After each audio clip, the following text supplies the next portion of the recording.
Okay, let's go. We are back. Reallionaires podcast.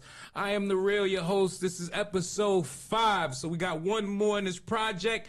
And I'm here with my brothers. To the left of me, we got Slim, aka Slim the Announcer, aka the Voice of Reason.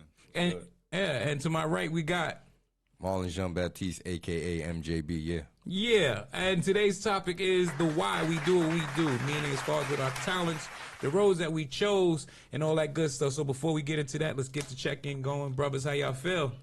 Feel great. I feel amazing. Life is good. All right. And how's the baby? Baby's amazing. Okay. Yeah, shout out to the mama. Shout out to Mama Melissa, Right. the big push. You're right, the big push. Did she have the baby naturally, or did she have naturally. Yeah. Shit. Yeah, man. Thanks, Yeah, she thug about it. Yeah. We was going through it. I like to say we was going through it because Wow. Because I had to watch her go through it. You know how hard it is as a man when you can't do nothing for them. Right. But pretend. Right. Baby, you're doing fine. You're doing fine. I don't really know if you're doing fine. Because when I look at you, you don't look fine at all. Right. Yo, how long was she? So the crazy part is we went in there on the 15th at like 1 o'clock. 2 o'clock we got there, 2:30. Mm-hmm. They didn't induce her till the next morning. And she had him 10:36 or 10:37 that night. God, Saturday damn, night. That was all day. That's a lot. Yeah. He was That's in a there. lot of goddamn time. And that's how they get you with buying food across the street. Don't you want to look like, so you have a baby? You having a baby? Right. Yeah, I'll see you later. Hey, let's get that food ready. And how you doing, bro? What's going on with you? B? I'm good, man. Feeling lighted. Okay. Learned some stuff the last couple of days, but Oh, that's why he feels like he even got some sneakers. I forgot. No. I started some stuff. I haven't bought a new pair of sneakers since last week. Right, so he going through his drawers. He said last week. It's been a minute. Right. Palms are sweating. Right. He looking at niggas sneakers. Yo, my man, where you get those? Right. No, I tried to buy some today and they ain't have my size, so I cursed them out and called them crackheads. But They're crackheads, but you fiending. Yeah, pretty much. Yeah. Okay, all right. Yeah. Today I was triggered. I watched Ayala Van Zant, and I love watching her show because she actually helped people. Right. You know what I'm saying? And she don't sugarcoat. And the episode was about a dude who had 34 kids. Damn. Yeah, 17 baby mothers. He didn't see a problem with a lot of it. And so she was showing him the problem, but while she was showing him where he went wrong, she was also talking to women like, y'all are making yourself available for somebody who's not worth it. You know what I mean? Long story short. And I agreed with it, you know what I'm saying? Because that's what he portrayed. Even when she starts talking to him about his fuck up. Oh, I feel attacked. Well, you fucked up, so you would feel attacked. Right. It's called guilt. You know what I'm saying? He jumps up, he throws the book, and you know, whatever. So then they do the follow-up show. So in the follow-up show, she has all these women, and it's like a healing session for the women. But what was bothering me was what she was saying, I didn't have a problem with. But as someone who's lived long enough and has been around enough women to know, you're not talking to everybody in this room. Right. You know what I'm saying? I'm a motherfucker. I played a cousin with a chick. Her man had no idea what was going on. Right. This nigga offered to take me and another girl to the Poconos with them. Pay gas money and all types. Like, so I know that there's women out here that ain't shit. Right. So Yeah. You know what I'm saying? So she speaks to this one of the women that was on the stage admits that she doesn't know if dude is the actual father. Okay. So she's like, is there any women in here that can relate to that? Only one woman stood up. Cat. And she was old as like she remembers the Temptations when it was just the original one. And I'm just like, yo, it's crazy that even in this situation, y'all are not being held accountable. It's the camera. You know what I'm saying? Because she's calling them, oh, it's okay, but you got to stop with the men. What about the women who make those choices to be with those men who ain't shit? Right. Like, they shouldn't get the same pass as the woman who didn't know. It's This always nigga a got two-way 34 street. kids. Right. You trying to tell me you didn't know? Right. You ain't asked? Right. So then she does one with men. Like, it's a follow-up. She brings him back and there's a couple other dudes all together with 6 guys on the stage they were responsible for 116 kids. 6 Where they dudes. live? Ain't no condoms where they live? I don't know. These No niggas TV? don't got TVs or No nothing. cable or nothing. Right. So she's talking to them, and what she's saying to them, like, some of them are actually healing. And it reminded me of the shit that I was supposed to be doing with We As Men. So I'm really going to get on that. You know what I mean? I Let think the people know what We As Men is. so. We As Men was something that I put together. It was it's one part show, one part real conversation, and one part resource and referral for men of color, straight men of color. Because we are the forgotten ones. You know what I'm saying? A woman, like I was saying to you earlier, a woman can go through a breakup and it's looked at differently. You know what I'm saying? If your woman leaves you, what did you do? All the time. You know what I'm saying? All Oh, the suck time. it up. Get it over. You'll be all right. Yep. You know, there's more fish in the sea. Right. But you leave the woman and it's a waiting to exhale moment. There's wine. Right, there's right, popcorn. You know what I'm saying? There's some Beyonce songs. You know, they do the Soul Train line to Mary J. Blige. Shit. So I understand why so many men go through so much, and when you ask them, yo, how you doing? Fine. I'm all right. Yeah.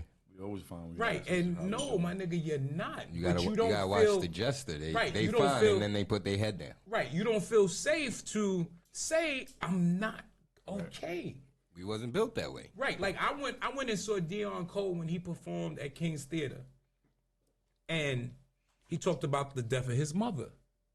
And he was like, yo, everybody walks around talking about I'm okay, I'm okay. He said, yo, I am not okay. Right. And to hear a dude say that in a forum like the King's Theater, it's like, Really shit. that shit took balls, bro. Right. Right. So, yeah, We As Men will be coming soon. Oh, that didn't even sound right. Whoa, hey. We're coming yo. soon. Hey, no Diddy. Yeah, that's my shit. I'm not Yeah, saying pause. no- I'm no saying more, no no Diddy. pause, no no Diddy. Diddy. But yeah, I'm gonna put that together. So let's get to the topic. Bam. We have to the left of me. We have one of the top 5. What do you say? Basketball tournament, hood ball. What do you say? Announcers, just announcers. Announcer, host, whichever one you want to call it. Okay, yeah, he's so good. His talents took him to Canada. Nice. And he's going back. I'm mad because That's a I don't fact. never get to go. He went last time. All he brought me back was a fucking nickel. I brought everybody back home. He brought everybody a fucking nickel. I'm like, oh, this is cute. I wish I was as gangster as my wife though. She just tossed it up on the dresser. I'm like, Motherfucker. damn, that shit was rude. Gangster. All right, so let's talk to it. Let's talk about it. How long have you been doing it? I got about somewhere between 16 and 18 years in it now. Okay, and where'd you start? Nice. Crazy. My first tournament, my first park was West 4th. West 4th. And that's when everybody was going down there That's to when West 4th was still West good. Fork. Safe. Yeah. Still, yeah, it was still West 4th. Like, Right. It was still one of the premier basketball leagues in the city at the time. Okay, I remember it was a magazine or something that did an interview on you. Actually, it was a Slam magazine, but it was in China. Right. So, So, yeah, he Jack- famous as fuck in China. Jack Ryan showed me. He was like, you in a magazine. I said, where? He said, in China. Fuck, I'm in a After the magazine first- in China for. After but, the first time? They did a piece on West Fork, but it was in the Slam magazine in China, and I was in it. Because you announced that day. Yeah. Nice. Okay, all right. So what made you get into it? Because I remember when you was playing basketball. Right, So right. how did you make that transition? It's crazy. You want to hear something fun? I'm glad you asked me that question while you're sitting here, because you're a big part of why I started doing what I do. Clap it up for that. Because Big brother support. right, You see, I had to take a pull for that one. right. I ain't want to say that. Yeah. I mean, it's not a secret. When I was growing up, my role model was you. My role model wasn't an NBA player. It wasn't a celebrity. My role model was in a room next door. So everything you did, I tried to emulate. You played football. I played football. You know? Until that motherfucker To didn't that hit, block. to that motherfucker. motherfucker- I the took that center motherfucker. didn't I took that block. motherfucker in, and it was jump shots every single. Yo, the center, You know what? didn't block. And this linebacker hit this boy, and I swear I saw his breath run down the fucking field. I saw that shit too. I couldn't catch it because I was going the other way. Right. So you said after that it was jump shots. Yeah, it was jump shots after that. Right. So, you at that time you was doing comedy and you switched over to poetry. So I had to find a way to emulate what you was doing. I knew I couldn't do comedy. I knew I couldn't do poetry because my mind don't work like that. And You know, I knew how to talk shit during basketball anyway, because that's what I did. I knew the game, so I figured that would be my lane to try to, get into. I used to go to West Fourth and play, and my guy Butter, who was a big part of it too. Shout out to Butter. Yeah, Butter would do the games. I would stay, watching. He would do the game, and I'm watching the game, and I'm like, they watching the game, but they really paying attention to what the fuck he's saying. So I'm like, I think I could do this shit. You know what I'm saying? Then I went to Dykeman, saw Joe Poe, who in my opinion, and what I do is the GOAT of what I do. Okay. Saw Joe Poe, he really gave me, I got intrigued by that, and I wanted to do it. And then I kind of just begged my way on at West Fourth. I just asked to do that every day. Can I do it? Can I do it? Can I do it? He was like, nah, you got to do, pick up the tables, do the score, No disrespect. I'm like, that's crackhead work, man. I'm not about to pick up no table, no chairs at the end of the day. So he finally let me do it with it. My man Butter would leave. So Butter would play ball with us. And then he would do the games. After a while, I started noticing that he would leave after he played ball. So in the tournament, thought they looking around for Butter. He's nowhere to be found. He didn't want to do it no more. So I'm like, yeah, he used to dip on him. They didn't even know he was that dip. Like, he'll get dressed after playing ball and dip. Right. So I just got on, man. I ain't gonna lie. My first game, I was trash. I was horrible my first game I did, and I just found my niche after a while, summer after summer, and I got on. Then my guy Ian, he had a tournament. He played in West Fourth. He heard me announce, and he hit me up the next day, 7 in the morning on my Facebook, in the inbox, and was like, yo, I got a tournament. I'm like, that's fucking cute. I don't know why you're telling me at 7 in the morning. Right. He's like, I want you to come down, pause, jump on the mic, do your thing or whatever. Jump on the mic. Pause. I said pause. I No paused diddy. it first. I paused it first. No diddy. No diddy. So, I went down there. He told me the magic words. I said, how you want me to do it? You want me to be professional? You want me to be like some high school? He said, do how you want to do it. Do what you do. I'm not controlling you. Just don't be disrespectful and do what you want to do. After that, that's when Slim was born. That's when Slim was made. I went out there. Crazy thing, it was in Chinatown. Wow. It was in Chinatown. So I learned, the fuck I'm going to do this in Chinatown. Right. Did what I did, I killed, and everything else of that was just, Pork fried rice on the pick and roll. Yeah, it was crazy. They loved me out there. I became one of them. Nah, you're too fucking tall and dark to be one of them, but I get what you're saying. Right. So, in your opinion, Okay. what is one thing that you feel announcing can do without? Wow, can do without. Yes, yeah. And I noticed I didn't see all these questions because I wanted to catch it. Yeah. Damn, I wanted to fly today, niggas. Hold that. One thing I can say announcer can do without is people feeling that they're bigger than the game. The announcers. Yeah, announcers are bigger. There's a lot of announcers out there feel like they bigger than the game. And I always tell them, if you don't show up to the park, the game is still going to go on. Right. Right. If them players don't show up to the park, Now we don't you have sitting no there game. with a fucking mic looking stupid. Right. So it's You we can't got to be. stop thinking that I don't think it, but some people think that they're actually more important than the game going on. Okay. And what's one thing that you feel is definitely needed? Definitely needed. We need better. We could use some form of management, some form of a union, some form. So y'all could strike? Nah, hell no, Oh. not strike, but just get things in order a little bit, and let it be known that this is the standard of trying to book an announcer. Okay, because it's definitely money in it. Oh, there's definitely money in it, but some people would definitely try to lowball you, and then you have the announcers that's not that good or not that popping, so they take whatever. Give me $50. Yeah, I give you $25 in a Lucy. and these niggas is announcing 9 games. 9 games, you know what I'm saying? So it's it has to be a standard of what they have to follow. So you can't even go around that and try to lowball somebody because this is the standard price. Right. You know what I'm saying? You're either going to pay this or that other person might be higher, but this is what you're going to pay out the gate. So Okay. I think that needs to be in place. So now let me ask you, what is the worst tournament you've ever emceed? Wow. Yeah, we put motherfuckers on the spot. I hope they not watching it. Peace, Abe. What up? Abe, the one who came last week to the show and couldn't remember his shit. Yeah, my guy. What I up? don't know. I can't really answer that. I've just done events that was just badly organized. Because Right. I don't do tournaments, I do events. So I've done events Ooh, that was. I don't do tournaments. I do both. I do all. Okay. But I've done events that was just horribly organized, time wise. You get there and it's no. I tell you one. So I get there one time, and I'm looking around. I'm like, all right, what the DJ with the mic? Dude is like, oh, you ain't bring nothing?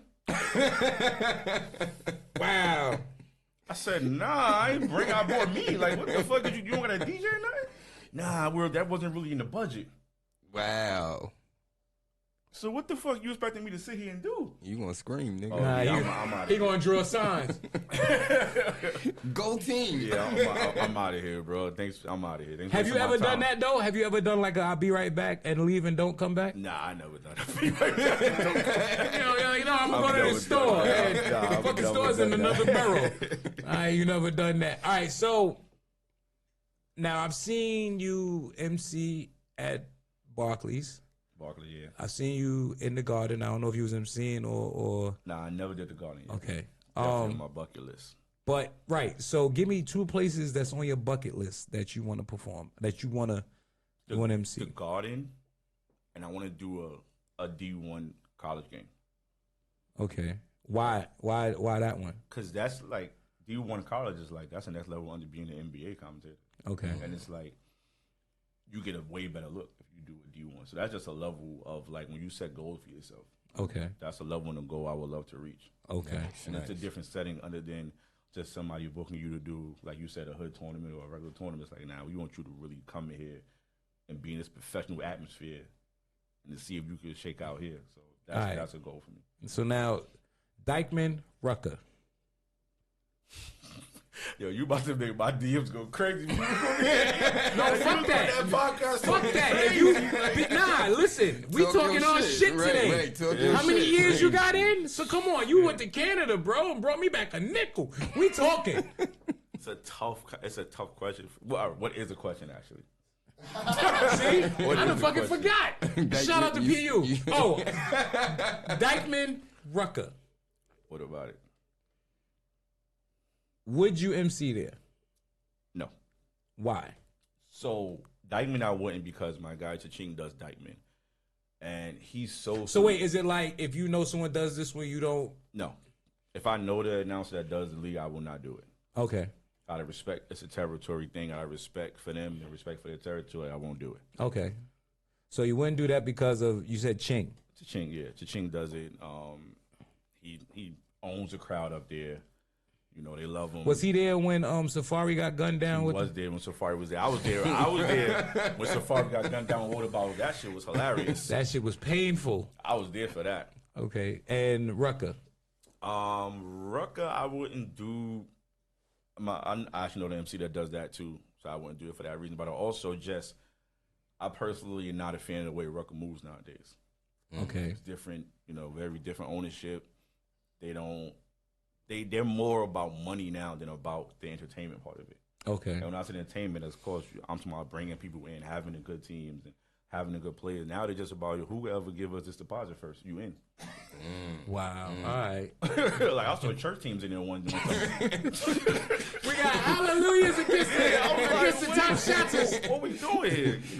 Shout out to Rucker though. They're gonna come back. I don't want to, something come back. All right. So now, this is one that I've seen you work a couple of times, and then we'll slide over to the comedy. Balling for Peace. Oh man, talk about it.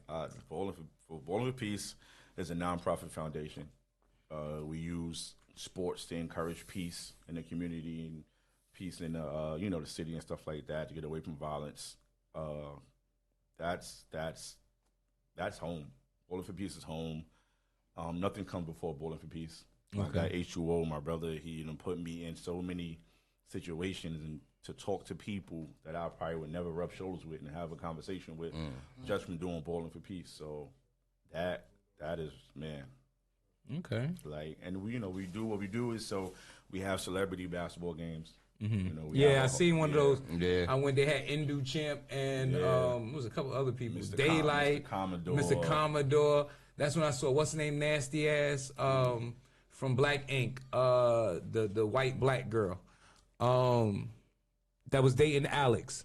Oh, I know you're talking about. I don't remember her. Donna, right? Donna, and Alex was there. Yeah, I didn't too. watch that. Yeah. Oh, yeah. Yeah, I didn't watch. So it was a tattoo reality show, and this dude. Oh, I know what it is. Oh, okay. Yeah, I know. So what it is. Alex busts her cheeks in the bathroom stall and became her man. I don't know what kind of love story that is. It's a BET love story. And mind you, the nigga was he didn't even care enough to focus. This nigga was rolling while he was busting her cheeks, and they put it on MTV. Okay.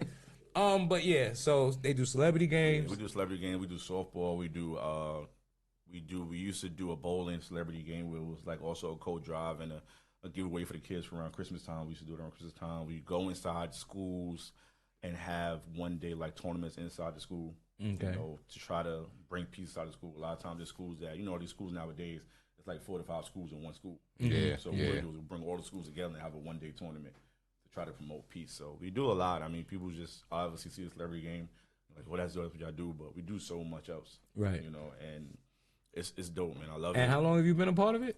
I'm going to say about 7 years now I've been a part of Bowling for Peace. Shit. Okay. It's crazy because I was in attendance for the very first Bowling for Peace game, but I didn't do it. I was in attendance for it, and I've done every one since then. Because of what you saw? Yeah, because of what I saw and just him, me and Ishmael having a relationship and him hitting me up like, I want you to do. I started doing the kids game.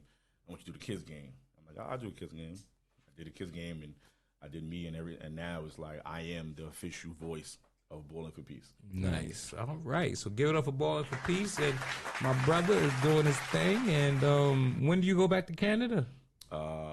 August. In August. Yeah. Now, what was the experience like there? Yeah, it was crazy because the thing with Canada, where I was at in Canada, you said we have our basketball is hype. Everybody's on the court. The announcers on the court, and it's totally different over there. Like they really just want to sit down and watch the game over there. Wow, so you can hear the sneakers and shit. Right. So for us, it was very weird going over there, and because we had to like kind of scale back the way we announce games, because they're like, "Yo, y'all too loud. You talking too much." Yeah, and we're like, "Wait, what?" So we was out there from Friday to Sunday. By Sunday, we did it the way they wanted to do it. So Sunday was a championship day. I told my boy, I said, "Yo, bro, we're gonna have to do us. They get mad, don't have us come back, then that's fine. But we're going to do how we do it. Yeah, right. Stay true to you. We did it how we do it, and they loved it. They was like, yo, you guys are so great. Can y'all come back? Can we get some New York teams out here? Can we, oh my God, you guys, I've met, I made relationships from there that people that I still talk to this day. Nice. So it was dope. It was the whole big thing for me was, will what I do work somewhere else? Right. It's easy to do something at home. Right, People right, know you. right. You know what I'm saying? So I was telling somebody today, I'm like, I vibe off the crowd a lot. So to go to somewhere where you don't know anybody and get it's the crowd hard to going. Vibe off the crowd. I might have an ongoing joke with you. So when you walk in the gym, I might use that ongoing joke between me and you. I ain't got no ongoing joke with nobody in Canada. Right. You know what I'm saying? Like, oh, this is fresh. I'm freestyling the whole entire thing. Yeah. But it was a great experience, man. It was amazing to get out and do it somewhere else other than home. Okay. All right. So now we're going to slide over to the comedy side of the table. Yep. We got my brother, Marlon Jean Baptiste. Oh, no. A.K.A. MJB. So, let's... Talk to me. I've been waiting for this. Right. So let's get it. So first things first, how long have you been doing comedy? No, October will make 9 years. 9 years. Yeah. What made you decide? It's crazy. I used to work for this company, and in total, I worked with them for 16 years. Like, I started at the bottom, worked my way up all the way to manager. Okay, Drizzy. Right. Yeah, it was one of those for real. Started with the boxes, now we here. Started with the boxes, now the whole team fucking here. Now we pointing at the boxes. Like, move it. Right. But yes, and what happened was it was a transition where a bigger company bought that company, and when they pushing you out. Okay. Right? And so as they were pushing me out, I gave it my all to stay, because that was all I knew. Like, that was my first job. I grew, you know what I'm saying? I had I had all daughters at the time. Right. So I'm sitting there like, damn, I can't lose this job. You know what I mean? My lady wasn't working, and I was stressed. Because I was a manager, I'm on a salary at the time. Okay. Right? So I could work however I want. I want to work all day, I work all day. So I used to go in the morning, leave, get some sleep, go back at night, do an overnight. Just do everything to make sure the store was right and I didn't lose it. And I was stressed. I was like real stressed. And one day I had this like sweet little old lady as a cashier. She was 60 years old at the time. And I went outside to smoke a cigarette. And as I passed her, I said some shit funny, just me being me. You know what I mean? And she laughed. And as I was smoking the cigarette, I'm like, yo, even with stress, that's the one thing that I could do. Right. You know what I'm saying? Yeah, just make people laugh just by being me, not trying. And, you know, I was like, fuck it, I'm going to try it. Like, I knew nothing about comedy, knew nothing, you know, obviously other than what I saw on TV, our specials, or you know, Def Jam. Right. And so from there, it was like, all right, I'm going to do my research. And I did research how to, you know, internet, how to be a comedian, how to write a joke. Like, I did all kind of research. And I hit an open mic. Hit an open mic and got started. Okay, so now, I know when I did it, the very first joke I told, it didn't go over well. Okay. The second joke killed. And it was the second joke that made me say, all right, yeah, I think I can do this. Okay. When was the moment that you said, I can do this shit? It was actually my first time getting on. Okay. So the first time getting on, I thought I had everything memorized, right? And like I thought, and the first 3 jokes hit.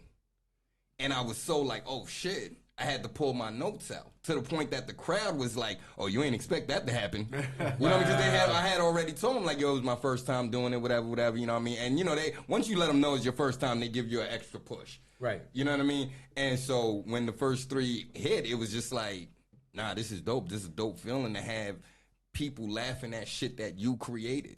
You know what I mean? And I always had it with whoever knew me. Like, even when I got in, everybody that I told who knew me as a kid, yo, I want to be a stand-up comedian. Everybody, it makes sense. Okay. You know what I'm saying? Like, we get it. Right. You know what I mean? Like, you probably should have been did this. Right. You know what I'm saying? So when, yeah. So What when, took you so long? Right. So when it actually worked, and you know how the high is, it was like, I want to keep getting high. Right. Okay. All right. So. He's not a drug addict, y'all. No, yeah, no, that kind of it's right on it's the stage. That's an artist on stage, right? Okay, so best thing about doing comedy. Honestly, for me, and I know this may sound cliche, but it's actually making people laugh. Okay. That's like, I'm at a place now where, yeah, do I get paid for shows? Yeah, I get paid. But it's not doing nothing for my life for real. So it's like I'm not driven off of that. Right. I'm actually driven off of being able to be up there by myself, telling my life. You know what I'm saying? Because y'all know my comedy. My comedy is my life. Right. And for it to resonate with people and people to be like, nah, I fucks with you. Right. It's amazing. That's the best thing for me. Okay, and now the worst thing. The worst thing is how it works. Right, so like he was talking about where a system, where it's like, right, there's no system on how to make it, how, you know what I'm saying, what to do, what not to do. Right. And because of my particular situation, I can't run the game the way it's supposed to be ran, which is staying out all night, right, networking. I got kids. Right. I got to be home. I got a real job where, you know what I'm saying, I just can't do it. A lot of times I'm leaving shows at midnight and I got to be at work 4 o'clock in the morning. You know what I mean? So I take cat naps. Right. You know what I mean? Like, all right now. Right. I'll be back. Yeah, I know the whole story. I'm going to the office for a second. Yeah, We're going to check out this. We're going to check this goddamn delivery. Yeah, I'm going to do some paperwork in the office real quick. So when I got to do that goddamn time sheet. Right. So when I say the worst part is how it works, it's people not fucking with you off of talent. Right. It's the fact that people fuck with you because I see you. Okay. So You know? would you say it's more the politics? Politics, yeah, that's the Right. perfect word. So now, you see all of this shit that's going on with black comedy. Is it safe to say we're in trouble or not yet? I don't think we're in trouble. I think this is just like anything else. Same thing like you said earlier, Diddy, right? Music ain't in trouble. Right. So it's I don't know, bro. He about to take down all the black music. You see, they saying he done screwed everybody. Right. And if he didn't screw them, But- they groom people. But here's the thing with that though. those people are gonna grow from that. Right, because now here comes the followers. Oh my God, I can't believe you went through that. People love to be sympathetic towards you. Right. So it ain't gonna fuck with music in a whole. Plus, are you ever gonna stop listening to music because Diddy fucked the nude? But you know, it's funny. Like, I'm the type of person, and I know it's not a lot of people out here. Like, I stopped listening to R. Kelly. Okay. And TP2 was my motherfucking album. Right. You hear me? Yeah. But I stopped listening to it. So now. But it's because he did the action. Right. You still want. But now what I'm saying is, so if it comes down to a situation where I'm like, well, I can't listen to nothing with Diddy. Do you know how much fucking music that is? Shit, I'm just gonna be soul clapping. Because if a teenager pissed on R. Kelly, you would still fuck with him. Right. And you know what's crazy? I'm gonna keep it a buck. If a teenager was able to piss on R. Kelly, I would probably follow that teenager. Nigga, I'm proud of you. Right, you convince a grown man to let you piss on him. Salute to you, ma'am. What's your Instagram? What's your Cash App? I'm saying the victim. Nobody's gonna treat the victim away. Right. You know what I'm saying? If anything, we live in a world now where we're happy you had the strength to say something. Right. So, like, and I gotta say this was the main camera right there. To the woman who decides now she want to come out and say Shine isn't the one who shot her. I know Math told me earlier that she been saying it, but it didn't get traction. It's getting traction now. You should have shut your goddamn mouth and stayed with it, because that man Shine, not only did he do time, but he got deported. Now, granted, he went over there and became somebody. King over there. Right. Like he's that motherfucker. Like his face is about to be on their money. But you also don't know what he got for it at that time, right? There's always those deals. Oh no, because they said Diddy was like, yo, you take the fall, and he didn't do shit. Yeah. So you and Diddy, I'm gonna let y'all know. Y'all room in hell hasn't been built yet. When it is, y'all gonna get that text. All right. A comedian that you would love to open for. Oh, that's a great question. That's a great question. And a lot of people probably gonna call me crazy for this, but it's actually Kevin Hart. Because y'all the same height. Boom! I didn't want to say it. Yo, the mic ain't gotta be adjusted. Like,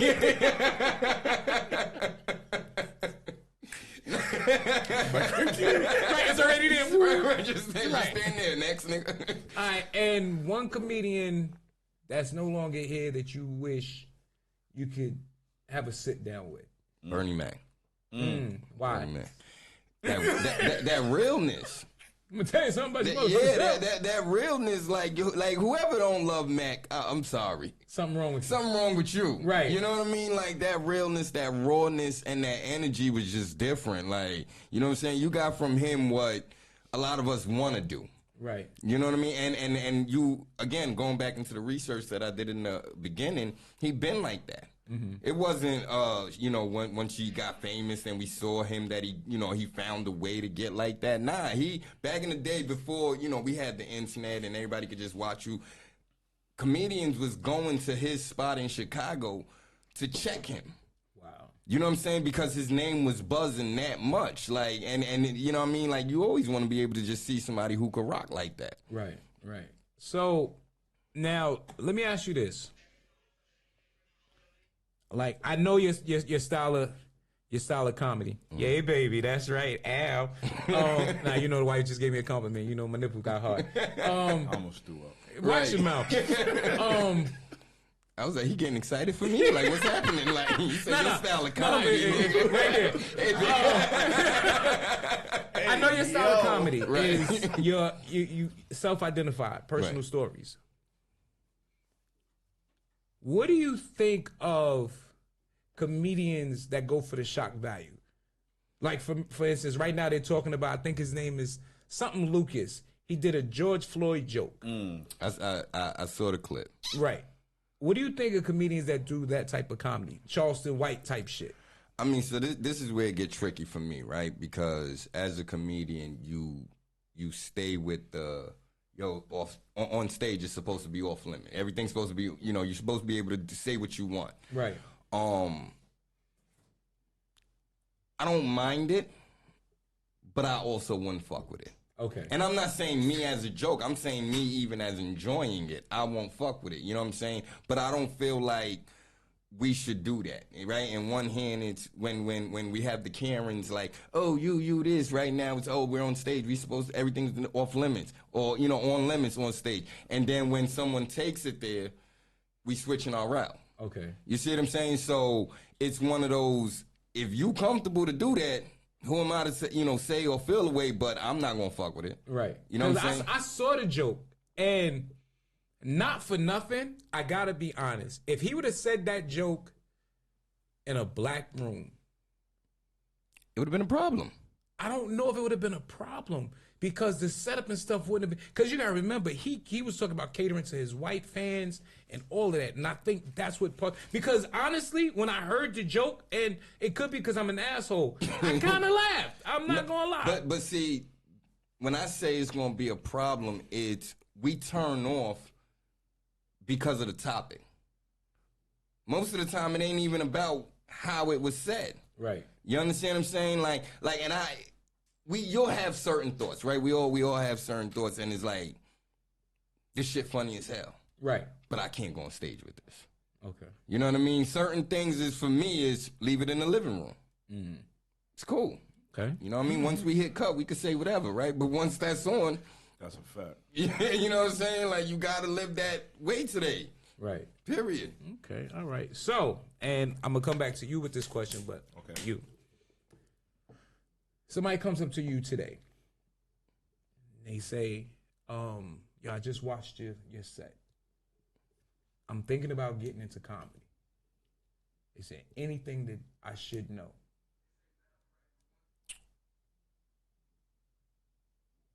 Be yourself. That's the best advice I give anyone, and you know, doing comedy, want to do comedy, is be yourself, because you got a lot of motherfuckers who ain't themselves, right? And they've been doing it longer than me, right? You see what I'm saying? Like I tell people, the reason why my comedy is about me, and this is why I would want to open up for Kevin Hart, because watching him made me realize I could talk about what I actually do every day instead of just trying to be funny, right? It's easy to be funny. But when you put yourself in the position of being funny, right? Like, I could joke on you, oh, you fat, right? Oh, like, hold up, that was very... No, but I'm saying, I can say it because he talks about it. Right. You see what I'm saying? Like, he'll greet me like that. Right. Oh, man, fat nigga hungry. Fat nigga, you know what I'm saying? I just had to walk up these stairs. Like, he'll greet me like that. Right. So, you know what I'm saying? Once you have to feel comfortable with yourself. Right. You know what I'm saying? It's easy to make fun of somebody else, right? But what about when you look in that mirror? That vulnerability. That vulnerability. All right. And so for you, what would be one thing that you would tell someone who wanted to get into the announcing thing? First of all, I agree with him with the be yourself. Don't try to mimic somebody else's style.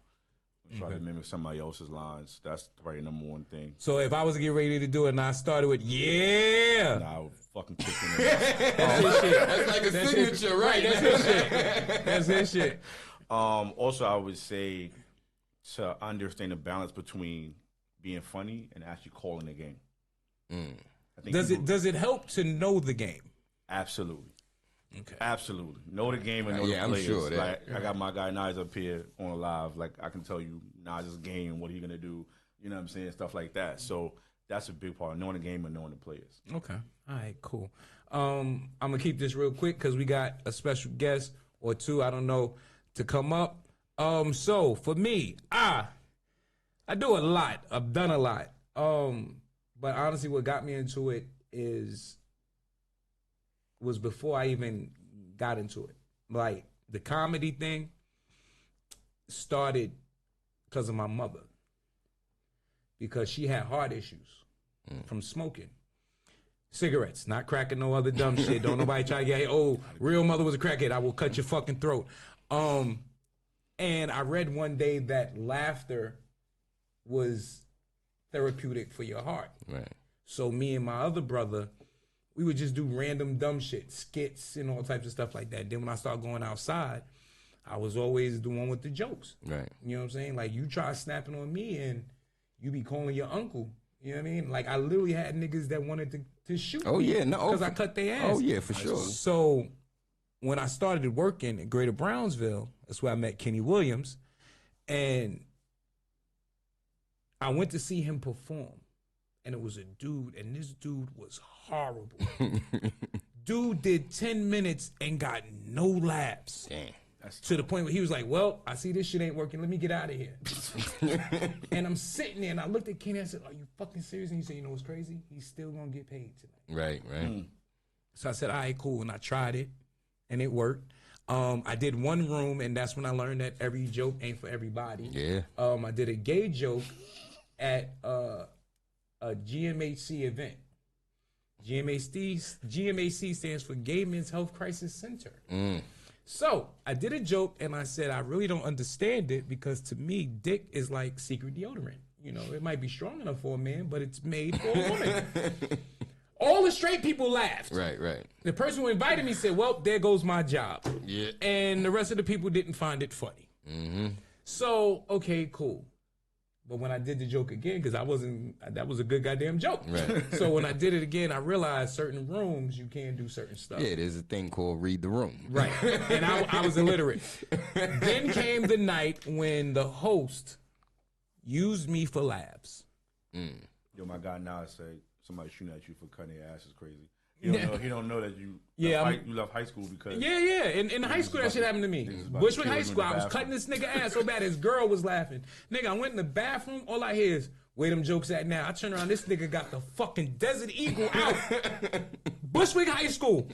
And the nigga said, I'm gonna give you the count of 3 to get the fuck out of here. He said, 1, I was gone. Understand, people, this was a different time. Yeah, this is when niggas actually fought and shit like that.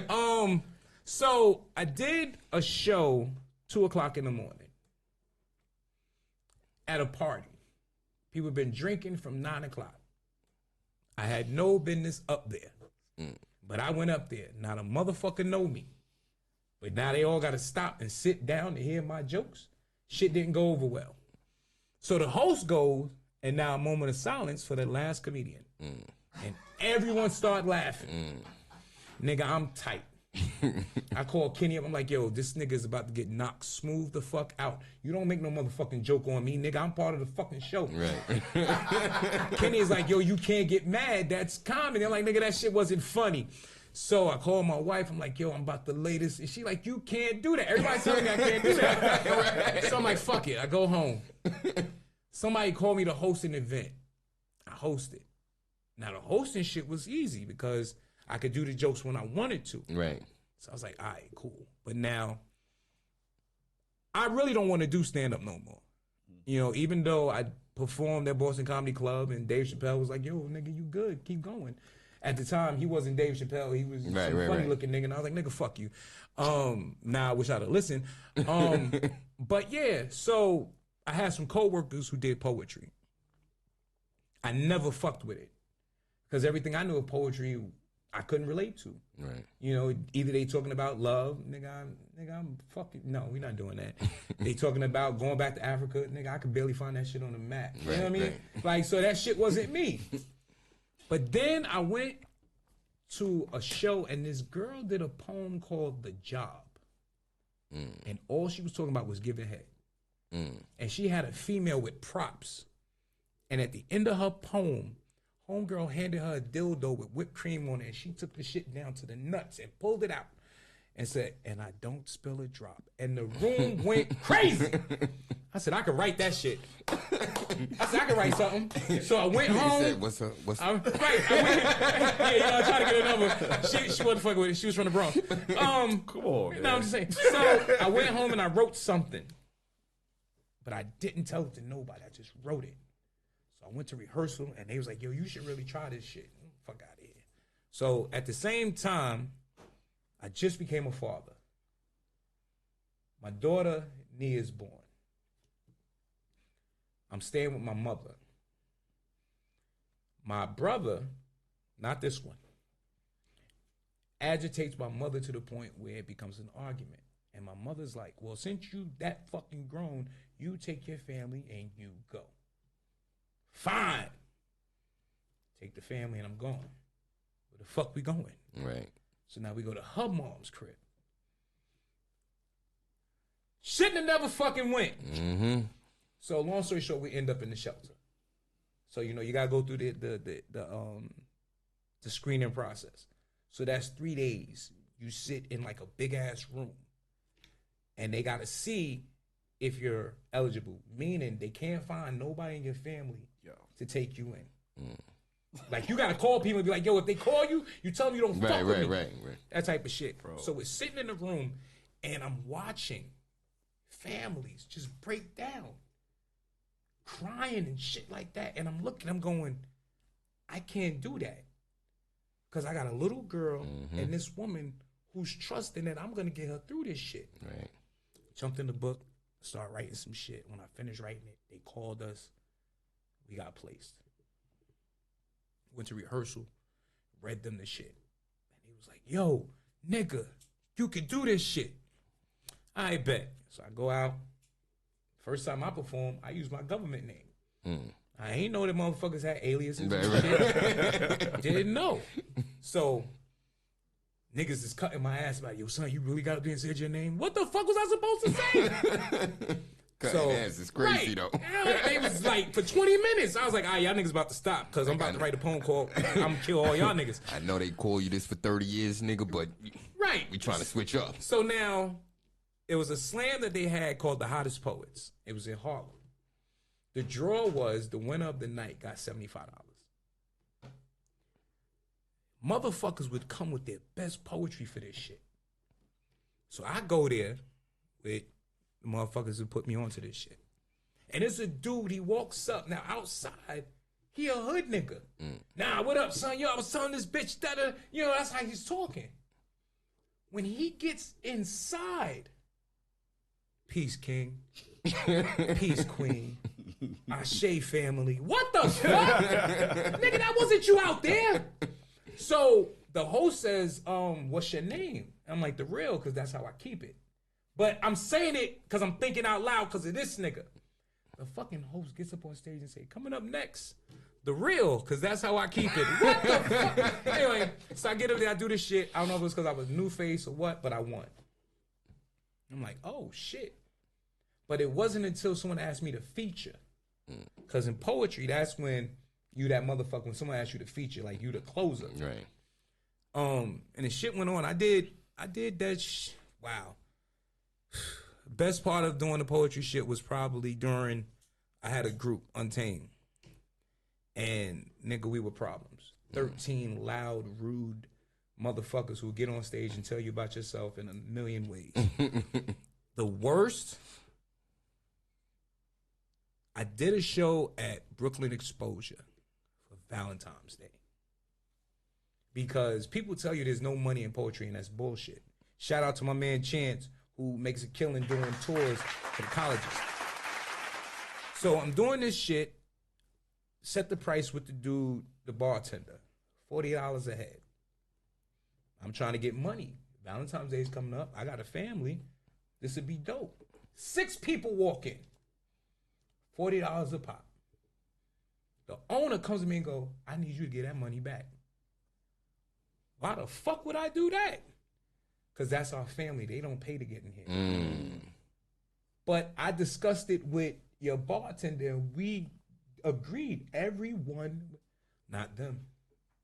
Bro, when I tell you, Kevin Hart did a joke about, you know how mad you gotta be to take all the lights off the Christmas tree? Right. I was on that shit because I had helped set up shit in a fucking suit, nigga. I'm on top of a ladder pulling shit down. Fuck y'all. And left. So yeah, what I hate about it is the clicks. Yeah. Not because you have a click, but because these clicks run as if you don't do their type of poetry, you're not a poet. You're not a poet, or you're not worthy of their respect. And I love that. Because when I get in there, I don't do it for y'all motherfuckers. Y'all do the same shit I do. Right. I do it for them who ain't never seen me or heard me. And when I'm finished, they like, that's what the fuck I was talking about. Right. Any suggestion I would have for a poet would be memorize your shit. Yeah. It's very disrespectful to your room and people who paid to come the fuck in to watch you read from your phone, read from a notebook, a scroll or any of that. This is not school. Yeah, that shit. And now that I've been in that scene, it seemed like it's really accepted. Yeah. And he hates that shit. Yo, but there's been times where I go up after somebody or a few people that do it, and I address it as a comedian, and even like you said, the people that they brought is laughing at the shit that I say. You know what I'm saying? Like, it's because it's a certain connection that you can't get with your face and your phone. Right, that eye contact. You know what I'm saying? And with poetry, that's part of it. Like, your words is one thing. What you're saying is another thing, but that connection with people in the fucking audience, you need. Yo, I once did an erotic poem, and this female was like, I need you to do this poem for my friend. And she hands me the phone. And I'm like, hello? Yeah, what's up? Oh, nah, my nigga, we can't do this. But I know it's because she thought the poem was so dope, she wanted him to hear it. Right. But yeah, no, we're not doing that. Sorry, he got to come to the show. So yeah, everything else I do is just because I love creating. I love the creative energy, and I love being able to look at some shit and go, yeah, I did that. From creating flyers to whatever. As far as the acting, that was just something that has always been in me. I was always a movie head, and I used to always tell people, I'm gonna be on somebody's movie. Nobody believed it, but then when it happened, everybody knows. Oh yeah, son, I knew you would make it. Nigga, get the fuck out of here. Right. King of paper chase. And mind you, wait, hold on. I gotta point this out. Even the people I love. What? This motherfucker, you know what he does? He calls me, he go, yo, I just bought your movie. I'm like, that's what's up. Nah, I bought the bootleg one. You shitting me? No, I'm gonna go get the real one, but I just wanted to get this one. Then he calls me again. Hey, it was some chick. Like, yo, ain't you my brother? I'm like, yeah. Told you. And I hear the bitch laugh, and I go, nigga, did you just use me to get some? He said, yeah, we about to watch a movie right now. Holy shit. My mother, God bless the dead, she was like, nigga, I'd have shot you in the first 20 minutes. This is what my mother said. But then cried when they killed me. Ma, why are you crying? They killed my baby. Ate the same baby that you... Right. Right. The character was an asshole. But doing that movie showed me one thing. I never understood how people go out to L.A. and become homeless. Because they're going to pursue a dream. But that movie showed me, because it's different. Like, I've done other projects, and you get there, and they tell you, you go do your lines, whatever, and you film it. But for this one, like, I showed up, and I had people dressing me. They want to know what the fuck I want to eat. You know what I'm saying? This, that, third, and then at the end of all of this, the fucking check that I got? Wow. So I can see how motherfuckers go, yo, fuck work. I'm going to go out to L.A. and get famous, because, nigga, I damn near quit my job. Right. But when I went home, we just had a fucking baby. Shout out to my son Malik. No, nigga, because I don't know when the next time I'm going to land some shit that's going to pay me like this. Right. So I'm going to work tomorrow. So yeah, but what I say to anybody, regardless of what it is you're trying to do, understand why you do it first. Yeah. If you understand why you do it, it's easier. You can be more disciplined, more dedicated, and actually study your fucking craft.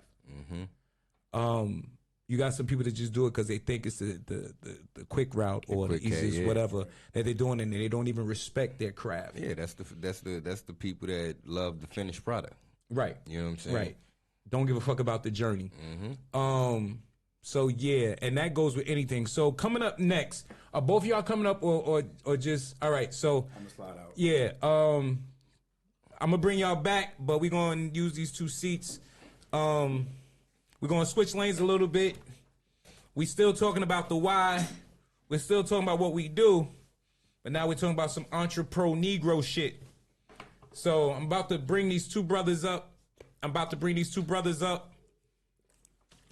That's when y'all supposed to get y'all asses up. I done said this shit 4 times. I'm about to bring these brothers up. He said, I gotta finish this text. Right. Yeah, I'll be there in a minute. His thumb started moving crazy. Nah, but you know a motherfucker moving fast when they texting, when they not even looking at the shit, they just, that's that fast shit. That's me. Right. Yeah, I read it back. What the fuck was I saying? So, real quick, first and foremost, I gotta say, shout out to PU. Yes. If you're in New York and you don't know about PU, kill yourself. Some of the best weed I've smoked. And these two brothers are part of the reason why I have a job. And they're part of the reason why a lot of people hate me. So, these are the founders, the CEOs, the boss men of I&M Home Team Security. So, to my left, we got already know the boy, Big House Mikasa. And to my right, What up? You already know it's your boy Issa. Issa. All right. So, what made y'all decide to create a security company? Like I said, the opportunity was presented to us, so we said, fuck it. We grown men, we businessmen, we gonna make it happen. We don't wait for nobody, we do it ourselves and just put it on the table. Big Shactus. All right. So, he do. Do y'all have like experience in like security or whatever? Most definitely. Me myself personally, did security for DHS, Department of Homeless Services, for Shit. about 12 years. At the spot on Atlantic or? Every spot. I done God. single men, single women's, families. So you didn't. Shit. And I started off the worst place you could really start off, actually, in that whole environment. I started off on Ward's Island. If anybody know what Ward's Island is, that's the hub of where they would send you for parolees that either have sex offenders or they have violent offenders where they can't be around anything. So they all the animals. Yeah, that's baby Rikers. Shit. And how long you did that? 5 years. Fuck. 5 years. And what about you, Big House? Listen, my resume go crazy, you heard? I just started out doing executive protection and all that. BT ripped the runways, Black Ink, I did it all. Now I'm a state peace officer, so I got that, enforcement in my belt. And now I'm just here to make a change. All right. Everybody our second chance, opportunity to make some money. Right. And put people on. Shout out to y'all because not for nothing, y'all I know are helping a lot of people. You know what I mean? Like y'all help me, you know, because like some people know and some people don't. Prior to COVID, nigga wasn't working. And I remember when I started, he was taking us to Atlantic City, and I'm like, I cracked a joke. I'm like, nigga, can I get a job? And he was like, pull up Sunday. I'm like, nigga, you lying. He was like, I'm dead ass. That's how a lot of the opportunities that we provide for people open up. A lot of the brothers that work with us, because I don't like to say for us. Right. With us, like the title says, is home team. Right. These are individuals that we know personally or that was referred to us. So we take that with pride. You know, we helping out our own. Right. And shout out to the whole squad. I don't know everybody, but shout out to y'all. I see everybody in the chat. It's a lot of them. It's a lot. And it's God willing, there's going to be more to come. Right. Because right now, how many stores people got? 4? 4 or 5 maybe. Yeah, 5, 4. I believe 5. And two more counting. And two on the way. So it's 5 in the possible. This is spades, baby. Right. And so in doing this, what has been the hardest lesson? Because you've done it before, but now that you're doing it for yourself. I say time management. Okay. Time management, actually realizing that as business owners, there's only 24 hours in a day. And there's only but so much you could do within 24 hours. Okay. So I think it's being disciplined with the time management. Actually setting that schedule. Okay, this has to happen from here to here. Mm-hmm. And it's also time where it's like, okay, now it's personal time. Because I think as business owners or people that go into business for themselves, we forget that we have families. Mm-hmm. So that could be the biggest downfall right there. Forgetting that family aspect. And once that crumbles, you start to crumble as well. Right. You don't want to go to the workplace no more. You don't want to be involved. Because the foundation is off. You hide in that shell. Right. So okay. I would say time management. All right. Well, for me, being too nice, I ain't gonna hold y'all. being probably too nice. one of the nicest bosses that these guys have ever had. Oh, he Yeah, definitely. I I'm good can't even lie cop, about bad that. cop. He's a Good nice cop, guy. bad cop. My wife said working with grown ass hard headed men. That's exactly what it is. Simple. And like I said, after a while, I just reached my boiling point where I don't even care no more. So I'm suspending dudes left and right for the simplest thing now. You ain't doing what you're supposed to do, you can lose a day. That's it. And then that's when I get the phone calls. It's like, yo, what's going on with him? No, what's going on with you? Right. What are you doing wrong? Right. Because y'all got to be on the same page. Right. I was, like I said, I pay dudes out of my own pocket for situations. He used to do the same, That's a but fact. it's like sometimes I overdo it. You going on vacation, I'll pay you your whole week and still have somebody else cover your shift. Right. But all I ask is just do your job, and a lot of dudes can't do that. So I'm like, you know what? Even if it's family or not, at this point, it's just a business. Right. And how long has this business been running? 6 months and counting. 6 months. 6 months. And these brothers have given jobs to Damn near 50 people. damn near 50. There's damn near 50 men and women that have jobs. Men and women. Men and women. And when I tell you that the pay is pretty good, it's It's one of the most competitive that you're gonna find in the line of work that we do. My nigga, Shout listen, out to I the had a bosses, job PU interview. bosses. I had a job interview Monday.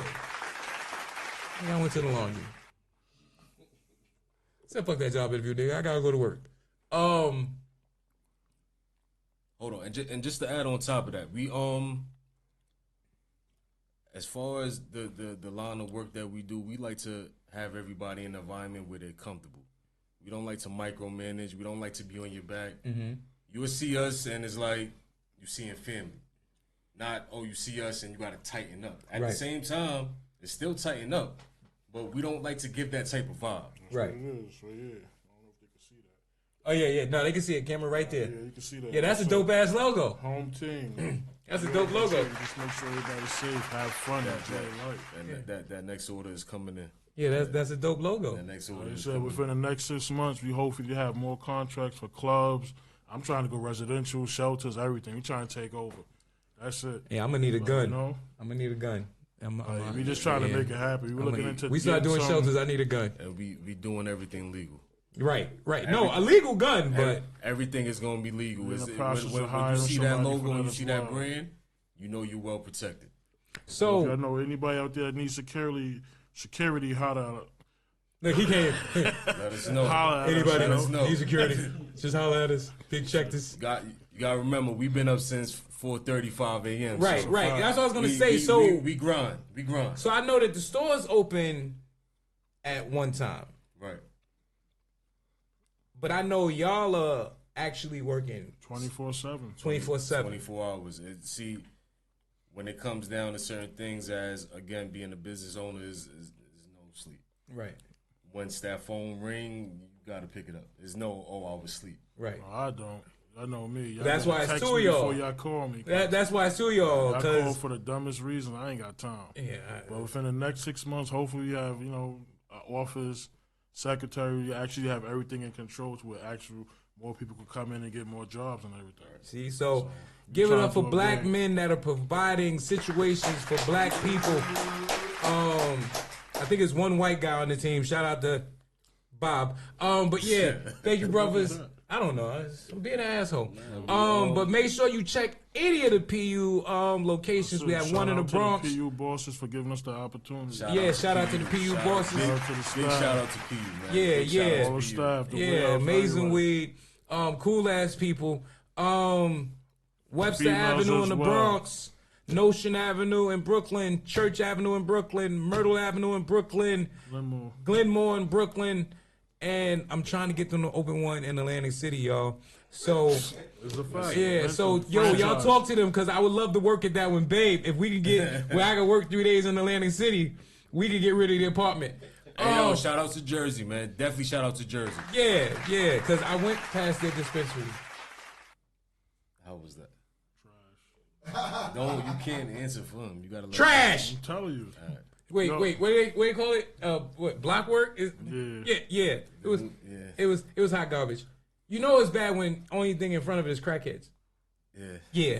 Yeah. And So that's and the crackheads are promoting. right. And they're like, yeah, this. I walk past smoking PU shit, and this nigga's like, I know weed, and that smells good. Yeah, nigga. I bet you do. Yeah, fuck out of here. I ain't got no change. All right, so thank you, brothers. Y'all make sure follow the IG PU. And I&M Home Team has one. That's on the way. That's Okay. on the way. By this week, we definitely gonna have. Okay, they're gonna have one by this week. But either way, and if you're looking for a job, you can holler at these brothers, and they'll let you know if something's up. Thank y'all for coming out. Leave the gang shit at home. We don't got time for that. We grown men. We Right. about our Pushing business peace. and Everything is peace on this side. That's it. Yeah, they won't Everything's even peace. let me curse people out. So Also, I like to eat, so y'all ladies. Just, all right, you know what? Yeah, I forgot to tell y'all. House actually does stand up on the side. So yeah, y'all gonna catch me at one of the shows. You ever stop by PU, just ask for House, bring me a plate, or take me out to lunch. This motherfucker just growled. All right, y'all niggas, y'all go get the hell out of here. He just fucking growled. Yo, he's in the tiger growl. And you gonna do it? You know what?